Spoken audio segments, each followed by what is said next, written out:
Bikini Girl, a short horror story by Vietnamese-American author Alain Bảo Phán. Dear cherished readers, the story that I am about to tell you, I have kept to myself for the last 25 years. To be honest, to this day, I am still unsure if what happened was reality or just a figment of my imagination.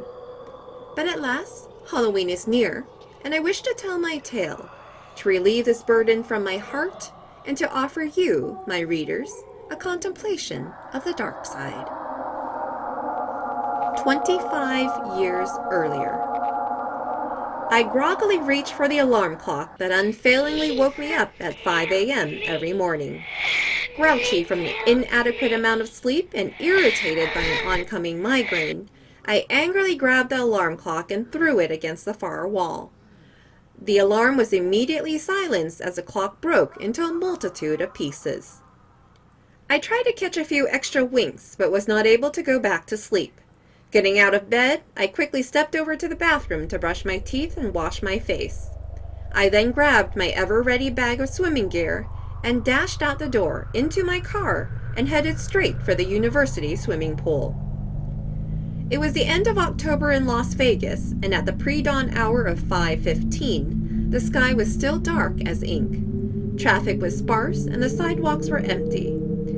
Despite the street lamps, I occasionally had to turn on my high beams to cut through the thick morning fog. Seemingly out of nowhere, a sports convertible pulled up next to me at a stoplight.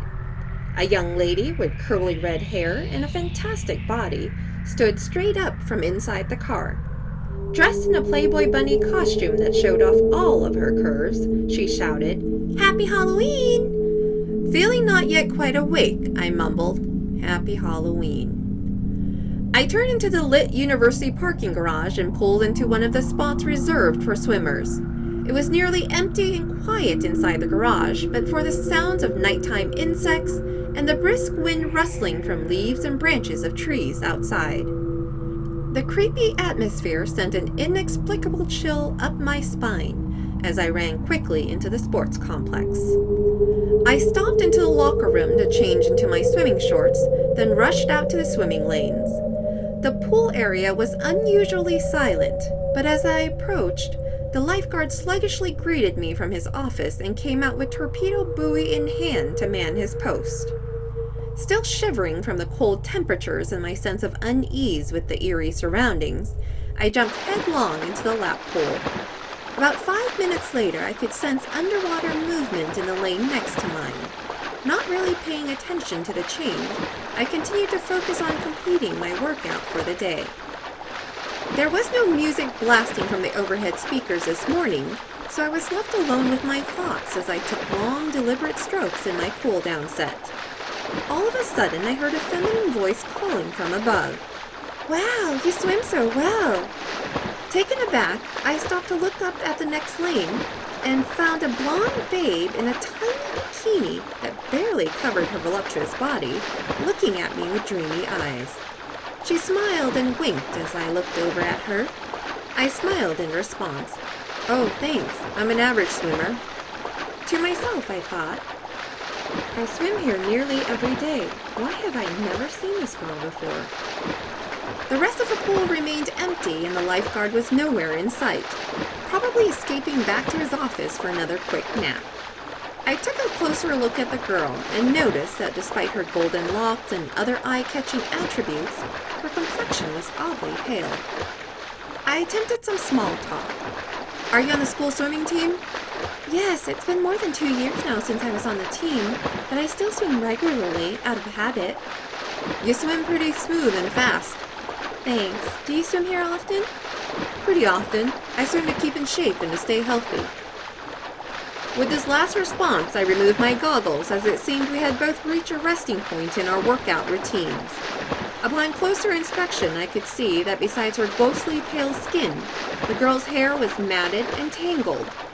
Catching me observing her, the girl gave me a wide smile. I froze in fear and let out a scream. Blood spewed from the girl's mouth and her bikini fell apart as if it had been torn into shreds by some unseen hand. I I rubbed my eyes with my hands and made myself look again. This time, her body was floating face up on the surface of the water.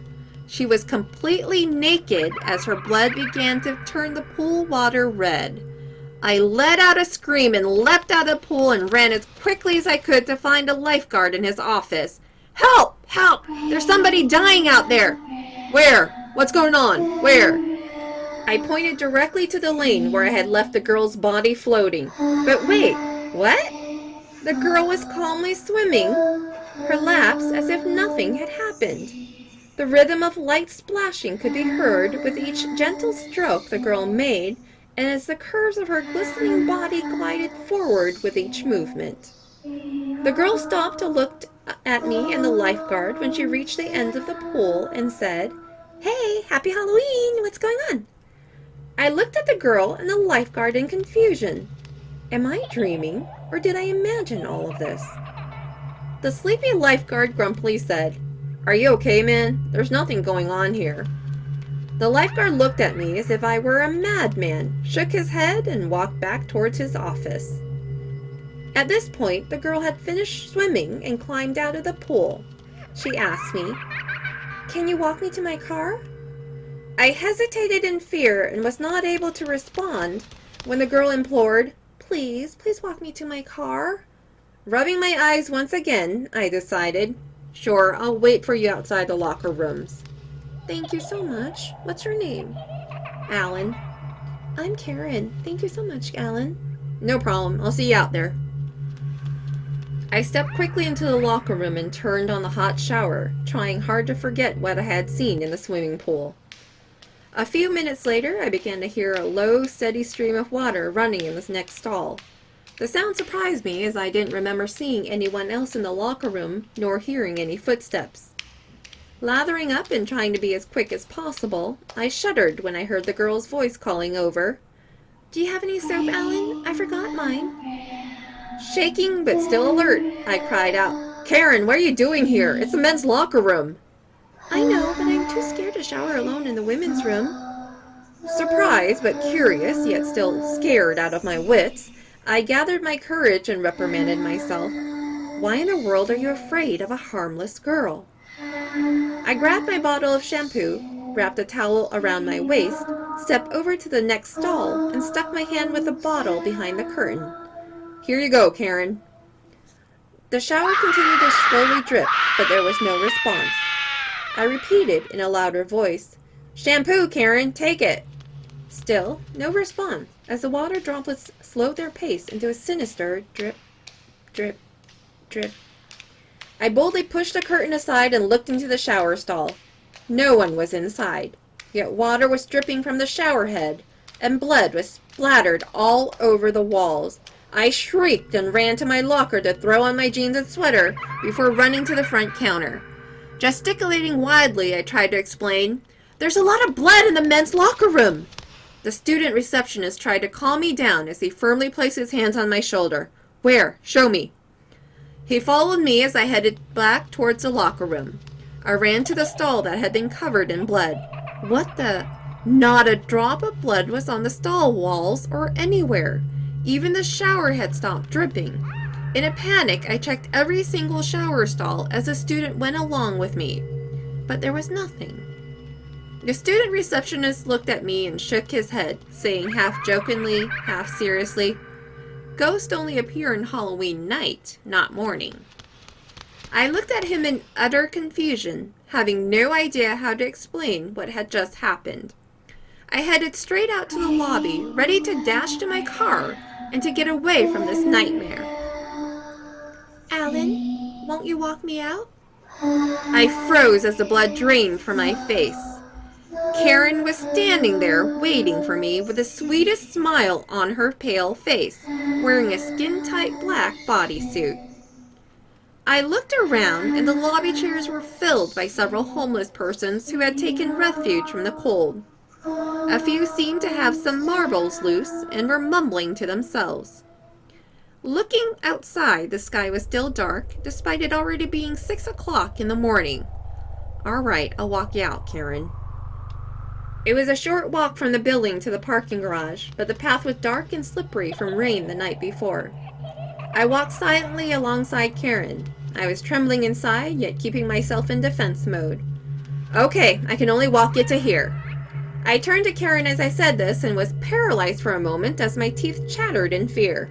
There was not a single soul around. Karen had disappeared. I was trembling to the point of nearly fainting, but gathered my courage to run as quickly as I could to my car. The sounds of footsteps chased after me as the desert wind howled, crows cawed, owls hooted, and the desperate plea of "Help me, please! Anyone help me, please!" rang out in my ear. I jumped into my car, clothes damp with sweat, and backed my car quickly out to the race to the main road. Arriving home, the sky was still dark. I parked quickly in the garage and ran upstairs to my room. I immediately passed out from fear and exhaustion. A knock on my front door woke me up at 8 p.m. My exhausted slumber had lasted the entire day.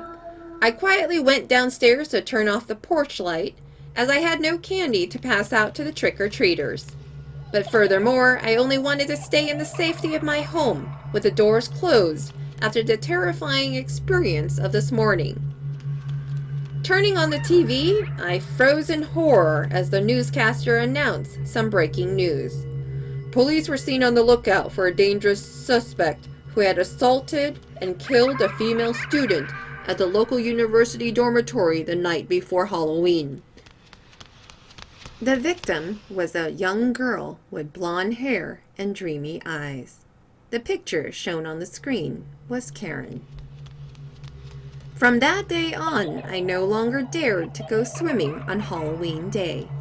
I also only swim in daylight and with other swimmers around.